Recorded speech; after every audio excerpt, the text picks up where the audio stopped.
Well, good morning and welcome to this supplemental to the Harveywetdog coronavirus podcast for week 7. We're just going into week 8 now. We did have an announcement from the Prime Minister last night, and we have a follow-up in Parliament today. The message is one of starting to relax the lockdown, but obviously recognising that is taking us into slightly uncharted territories.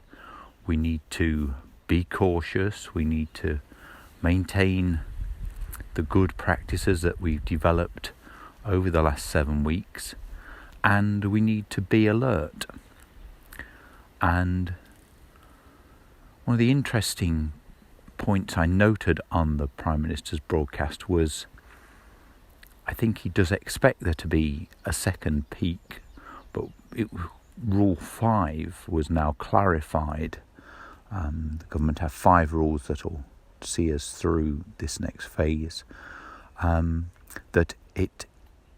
trying to avoid a peak that puts the NHS back under pressure.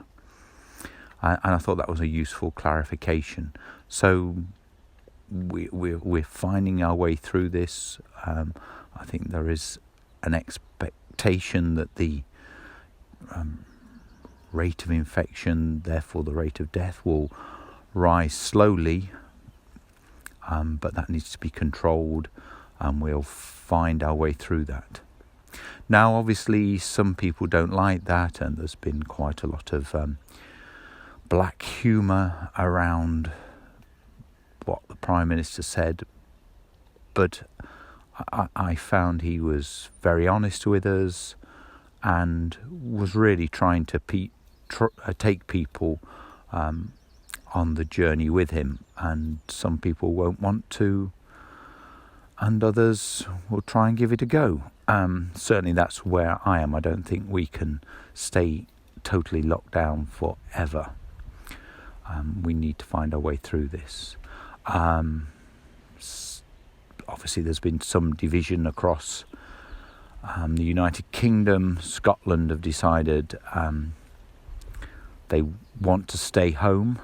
I just think that's, Nicola Sturgeon is a nationalist leader. She's got to show that she's standing up to the London government in some way, and I'm sure they'll start to slip out of lockdown in a week's time when it suits them, but just so that she can say, well, I didn't do as I was told. I acted independently. And Wales are a little bit the same as well.